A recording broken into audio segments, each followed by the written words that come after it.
শুভ সকাল বন্ধুরা। তো সকাল সকাল চলে এসেছি আমার বাসি কাজগুলো ছেড়ে এই দিকে দেখো দাঁত মাজতে। তো তোমার দাদাভাই ফুল গাছগুলো দেখতেছে আর আমি এদিকে দাঁত মাজতেছি। তারপরে দেখো আমার মেয়ে যাবে স্কুলে, তাই টাকা বার করে দিচ্ছি।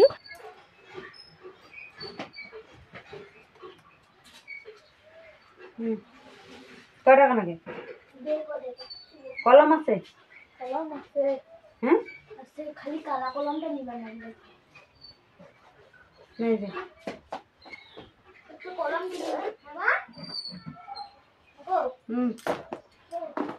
তো কয় টাকা দিন? 40 টাকা। 20 টাকা 30 টাকা দিন।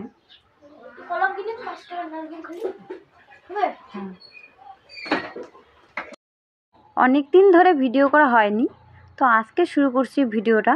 তো তোমরা ভিডিওটা দেখতে থাকো, আশা করি ভালোই লাগবে। কি বলো তো বন্ধুরা, কেন করতে পারিনি? আমার মন মেজাজ ভালো ছিল না, তো সেই জন্য করতে পারিনি। আর মন মেজাজ যদি ভালো না থাকে না, কিচ্ছুই ভালো লাগে না জানো। খালি ধরটা মনে হয় কি, যেমন বলে না, মন না থাকলে, মন দিয়ে কাজ করলে একটা মানে এনার্জি থাকে, তো সেই জিনিসটা আমার ছিল না। ওই 1 মাসে প্রায় হয়ে গেছে। আর আমার কপালটাই মনে হয় খারাপ নাকি, তোমাদের কাছে শেয়ারও করতে পারতেছি না। এটা আমাদের নিজস্ব ব্যাপার। তো সোশ্যাল মিডিয়াতে সব কিছু তো শেয়ার করা যায় না। কোনো কোনো কথা শেয়ার করা যায়, কোনো কথা কিন্তু শেয়ার করা যায় না। তো এইভাবে আমার দিন যাচ্ছিলো, খালি খাওয়া দাওয়া আর ধরটায় মনে হয় কি আমার ধরটায় খালি পড়ে আছে। তো ওইভাবে করেই আর কি খাওয়া দাওয়া রান্না বান্না যতটুকু করা লাগে, না খেলে চলবে না, যেহেতু বাচ্চা কাচ্চা আছে, স্বামী আছে, পেট তো খায়। ওই খাওয়ার মতন করেই কাজ করি। আর অনেক কাজও ঘরের গুছানো, অনেক কাজও করিনি। আর সেই জন্য ভাবলাম না আজকে ভিডিওটা করি। আর অনেকজনে কমেন্ট করছিল, কমেন্টের রিপ্লাই দিতেও পারিনি। মন মেজাজ ভালো না থাকলে যা হয়। আর মোবাইলটাও খুলে দেখি না জানো, তোমার দাদাভাই মোবাইলটা দেখতো, আমি দেখি না। তো ওই জন্য আজকে শুরু করছি কাজ করা। একটু ক্লিন করে নিই পুতুলগুলোও, এগুলো মানে ওটা পরিষ্কার করে নিলাম। এটা মিট কেস বলে না, তো তোমরা কী বলে জানি না, আমরা তো মিট কেস বলি। তো মিট কেসে পুতুলগুলো ওগুলো পরিষ্কার করে, মিট কেসে পরিষ্কার করে রেখে দিয়েছি। আর গরিব ফ্যামিলিতে বিয়ে হইলে অনেক প্রবলেম হয়, অনেক কষ্ট হয়, সব সহ্য করতে হয়, করে তারপর সংসার করতে হয়। আর আমার বরের রোজগারও কম, দিন এনে দিন খাওয়া। হ্যাঁ, এই অল্প টাকায় আর কি রোজগার, তো এইভাবে সংসার চালাতে হয়। অনেক কিছু সমস্যা থাকে, আর এদিকে আবার বাড়ির সমস্যা থাকে।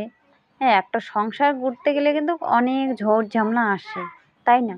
কিন্তু সেই ঝড় ঝামেলা পেরিয়ে এগিয়ে যেতে হয়। মানব জন্মটা এরকমই।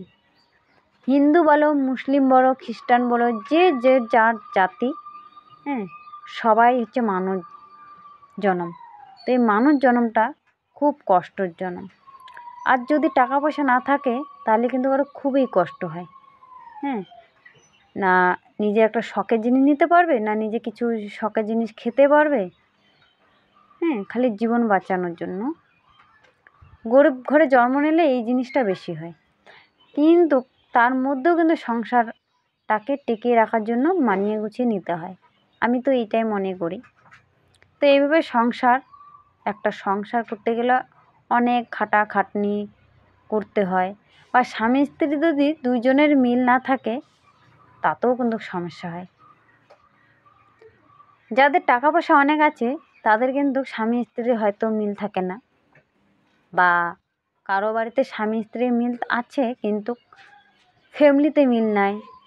হ্যাঁ, কারো আবার বাচ্চা হয় না, সেটা নিয়ে সমস্যা, অনেক কিছু স্ট্রাগল করতে হয়। তো এই মানব জন্মটা এরকমই। তো এটা ভেবেই আমি আর কি চলতেছি আর বাঁচতেছি। সবাইকে কষ্ট করতেই হবে, কষ্ট না করলে কৃষ্ট নাগাল পাওয়া যাবে না, আমি এটাই জানি। আর আমি যদি রান্না না করি তাহলে পেটে খাওয়া ঢুকবে না।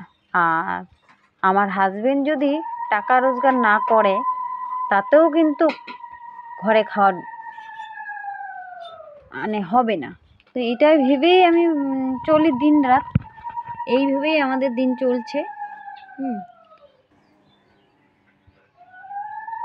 তোমরা আশা করি সবাই ভালো থেকো। আর অনেকেরই সংসারে অশান্তি থাকে, এটা জানি, সবারই থাকে, কম বেশি সবার থাকে, কারো বেশি কারো কম। তো তোমাদের সাথে গল্প করতে করতে কিন্তু আমার দেখো প্রায় ঘরের কাজ তো এখনও হয়নি, মানে অর্ধেকটা হয়েছে। এদিকে রান্নাঘরটাও, এই যে এখানে গ্যাসটা কেন বলো তো ঢাইকে রাখছি, আমি রান্না করি না, তো গ্যাস শেষ হয়ে গেছে। আর বাইরে যে খড়িগুলো ছিল ওগুলো দিয়ে রান্না করতেছি। আর খড়ি দিয়ে রান্না করতে ইচ্ছে করে, আর গ্যাসের যদি গ্যাস ভরা নিয়ে আসে তাহলে কিন্তু আর রান্না করতে ইচ্ছে করে না, কারণ কালি করতে আর ইচ্ছে করে না, কালি কেউ মাজতে ইচ্ছে করে না আমি জানি।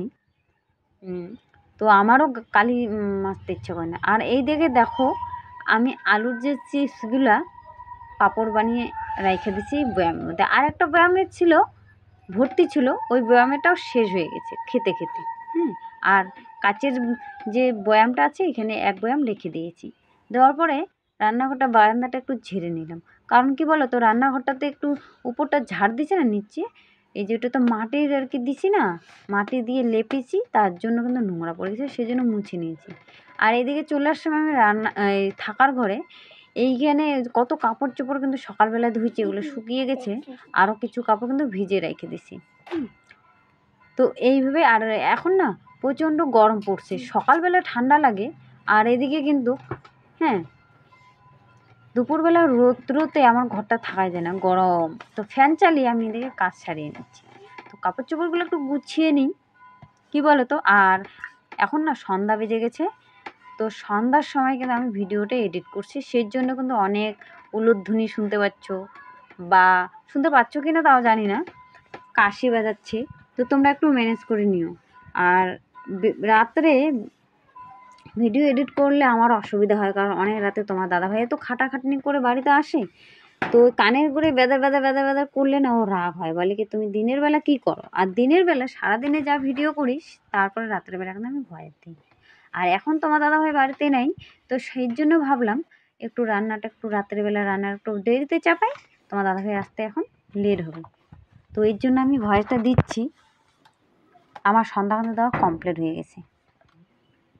তারপরে দেখো এই যে তোমার দাদাভাইয়ের যে জ্যাকেটটা ছিটলো, ওই জ্যাকেটটা একদিন আমি ধুয়ে রাইখা দিছি, আবার সেদিন এই যে হাওয়া করছিল তো ঠান্ডা লেগেছে বার করে দিছিলাম, ও পরছে, ওইটা আবার রেখে দিয়েছি।